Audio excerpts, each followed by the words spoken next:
नमस्कार, जय हिंद, वंदे मातरम। आप सभी विद्यार्थियों का स्वागत है आपके अपने यूट्यूब प्लेटफॉर्म उदय एजुकेशन में।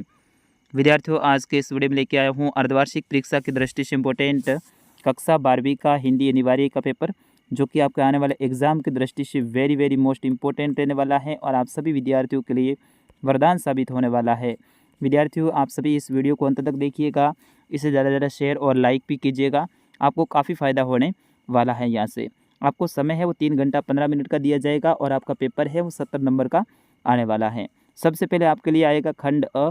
इसके अंतर्गत पहला प्रश्न, निम्नलिखित गद्यांश को ध्यानपूर्वक पढ़कर नीचे दिए गए प्रश्नों के उत्तर देने हैं। तो पहला प्रश्न आपके गद्यांश से संबंधित आएगा। गद्यांश वैसे आप सभी विद्यार्थियों को करना आता है, क्योंकि आपने 9वीं में भी किया है, 10वीं 11वीं में भी किया है, तो आराम से आप इसको हल कर सकते हैं। 2 बार आपको इसको पढ़ लेना है। गद्यांश को आपको क्या करना है, 2 बार अच्छे से पढ़ना है। पढ़ने के बाद में जैसे प्रश्न पूछे जा रहे हैं उनका आंसर इसमें से आपको मिल जाएगा। जैसे कि पहला प्रश्न है, स्वाधीनता को लेकर लेखक ने क्या विचार अभिव्यक्त किए, तो वो आपको लिखना है, स्वाधीनता मनुष्य का जन्मसिद्ध अधिकार है। मनुष्य की सृष्टि से छोटे से सभी प्राणियों के अधिकार समान रूप से प्राप्त हैं। इनके बारे में आराम से आप इसमें देख सकते हैं। तो ये प्रश्न आराम से आप कर सकते हैं। जैसे इसमें दूसरा, पराधीनता को लेखक ने क्या कहा है, तोता अपने पंखों और शीर को बार बार पिंजरे से क्यों टकराता है। तोते का उदाहरण देकर लेखक क्या स्मरण कर रहा है, यानी क्या याद करवाना चाहता है। निर्जीव और अनिकारी के विलोम शब्द आपको लिखने हैं और गद्यांश का शीर्षक लिखना है। आराम से लिख सकते हैं आप। दूसरा प्रश्न है, पद्यांश को ध्यानपूर्वक पढ़कर पूछे गए प्रश्नों के उत्तर आपको देने हैं। ये भी आराम से आप कर सकते हैं, हर बार करके आते हैं। तीसरा प्रश्न है, बहुविकल्पात्मक प्रश्नों के उत्तर देने हैं। तो इसमें काले मेघा पानी दे पाठ के अनुसार बालकों की टोली अपने को कौन सी सेना कहती है। बादल सेना, देव सेना, इंद्र सेना या मेंढक सेना, उनको अपने आप को क्या कहती हैं, वो आपको लिखना है। अगला है, नए राजकुमार के सत्ता संभालते ही सपेटा घात में दंगल का स्थान किसने लिया। गोल्फ ने, फुटबॉल ने, घोड़ों की रेस ने या जन्माष्टमी ने। इसका भी आंसर आपको लिखना है, अच्छे से याद करना है।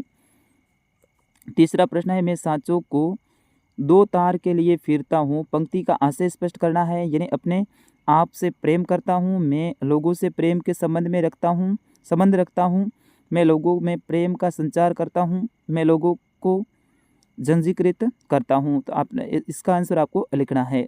फिर उसके बाद में अगला प्रश्न है, पतंग कविता में किस संद का प्रयोग हुआ है।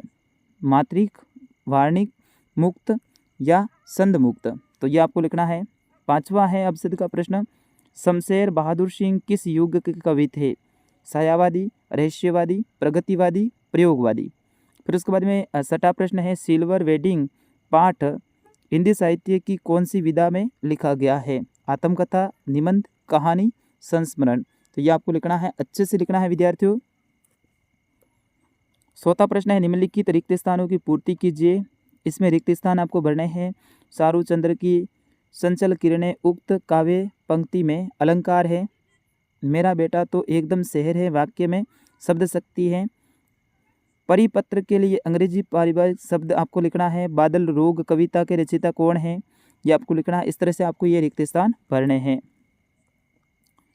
फिर उसके बाद में छोटे छोटे प्रश्न आने वाले हैं। हरिवंश राय बच्चन की किन्हीं 2 काव्य कृतियों के नाम लिखने हैं। फीचर शब्द का निर्माण लैटिन के किस शब्द से हुआ है। योधोधर बाबू अपने बच्चों व पत्नी से क्या चाहते थे। फिर उसके बाद में टेलीविज़न कार्यक्रम में प्रसारण का कौन सा तरीका सामाजिक उत्तेजना को जन्म दे सकता है। भाषा की सबसे छोटी इकाई क्या है, और इंटरनेट पत्रकारिता का क्या आशय है, वो आपको लिखना है। फिर उसके बाद में खंड ब आएगा। खंड ब में 11वां प्रश्न है, भक्तिजन के आजनों से महादेवी अधिक देहाती कैसे हो गई, वो आपको लिखना है। 12वां प्रश्न है, उषा कविता में निजल झिलमिलाती गौरदेह के द्वारा किस दृश्य का चित्रण हुआ है, ये आपको स्पष्ट करना है। 13वां प्रश्न है, पतंगों के साथ साथ वे भी उड़ रहे हैं, बच्चों का उड़ान से कैसा संबंध है, ये आपको बताना है। फिर उसके बाद अगला है, बाजार में एक जादू है, लेखक जनेंद्र कुमार के अनुसार यह जादू कब और किस पर नहीं चलता है, ये आपको लिखना है। 15वां प्रश्न है, योधोधर बाबू ने कौन सी अदा किसनाद से लिखी थी, ये आपको लिखना है। तो इस तरह से ये प्रश्न आएंगे। आगे आएंगे आपके दीर्घ उत्तरात्मक प्रश्न खंड स के अंतर्गत। इसमें 16वां प्रश्न है, पहलवान की ढोलक पाठ के आधार पर गांवों की भयावह दयनीय स्थिति का वर्णन करना है। अथवा ऑप्शन रहेगा, बाजारूपन से क्या तात्पर्य है, किस प्रकार के व्यक्ति बाजार को सार्थक प्रदान करते हैं अथवा बाजार की सार्थकता किसमें है। अगला है, सूर्यकांत त्रिपाठी निराला कवि का जीवन परिचय आपको लिखना है। अथवा ऑप्शन मिलेगा, हजारी प्रसाद द्विवेदी का जीवन परिचय आपको लिखना है। 18वां प्रश्न है, सिंधु घाटी सभ्यता की प्राचीनता का पता कैसे चलता है, ये आपको लिखना है। अथवा ऑप्शन मिलेगा, अतीत में दबे पांव पाठ के आधार पर मोनू जोदड़ो के महाकुंड का वर्णन आपको करना है।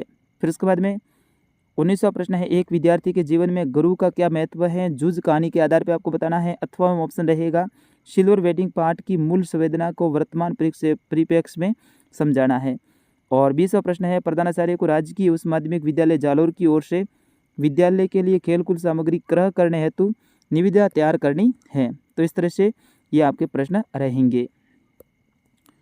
अथवा में ऑप्शन आपको मिल जाएगा विद्यार्थियों, जयनारायण विश्वविद्यालय की ओर से एक विज्ञप्ति प्रारूप तैयार करके जिसमें परीक्षाओं की तारीख घोषित करने की सूचना दी गई हो। तो ये विज्ञप्ति आपको यानी विज्ञापन आपको लिखना है। अगला है, निम्नलिखित गद्यांश की सप्रसंग व्याख्या करनी है। गद्यांश की सप्रसंग व्याख्या करनी है। सप्रसंग का मतलब होता है, सबसे पहले आपको प्रसंग लिखना है। कैसे लिखोगे विद्यार्थियों, पहले नाम लिखना है आपको प्रसंग, ठीक है। प्रसंग के बाद में आपको लिखना है कि उक्त लाइनें हैं इस पाठ से ली गई हैं, इसके लेखक ये हैं और इसमें ये बताया गया है या फिर इसके बारे में बताया गया है। इस तरह से आपको कम से कम 3 या 4 लाइनें लिख देनी है। यानी आपको किस पाठ से लेखक का नाम वगैरह पता होना चाहिए, क्योंकि आपने पढ़े हैं पाठ तो आराम से देखते आपको पता चल जाएगा ये भाई उस पाठ से आया है, तो वो लिखना है। फिर उसके बाद में आपको लिखनी है व्याख्या। क्या लिखनी है, व्याख्या। तो वो 2 नंबर उसमें क्या मिलेंगे और व्याख्या के 4 नंबर मिलेंगे। टोटल 6 नंबर का आपका ये प्रश्न आने वाला है। अथवा में ऑप्शन रहेगा, आराम से आप देख लीजिए। 22वां प्रश्न है, निम्नलिखित पद्यांश की सप्रसंग व्याख्या करनी है। इसी तरह से पद्यांश भी आएगा तो उसकी भी आपको व्याख्या करनी है। फिर उसके बाद में 23वां प्रश्न है, वेरी मोस्ट इंपॉर्टेंट, निम्नलिखित विषयों में से किसी एक विषय के ऊपर निबंध लिखना है। महिला के जीवन में शिक्षा की आवश्यकता।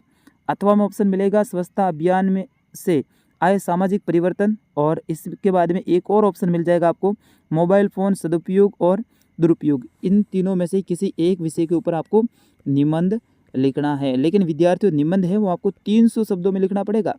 कितने, 300 शब्दों में। तो 300 शब्दों का मतलब है कम से कम 2 या फिर 3 पेज आपको भरने हैं। आराम से आप भर सकते हैं, क्योंकि आपकी लिखावट भी अब पहले के मुकाबले काफ़ी तेज़ है, क्योंकि आप 12th में पढ़ रहे हैं। तो ऐसे में आप आराम से निबंध लिखिएगा। और यहाँ पर इन 5 नंबरों को आपको गंवाने नहीं देना है। जैसा भी आता है निबंध लिखना है आपको, ठीक है ना। एक भी नंबर को गंवाना नहीं है विद्यार्थियों। और सबसे बेस्ट स्कोर करने की आपको कोशिश करनी है। आपके परीक्षा की मैं उज्जवल शुभकामनाएं देता हूं और मुझे पूर्ण उम्मीद है कि आप सबसे बेस्ट स्कोर करके आएंगे। बिल्कुल आप होशियार होंगे। आराम से सबसे बेस्ट स्कोर करके आइए। फिलहाल इस वीडियो में बस इतना ही।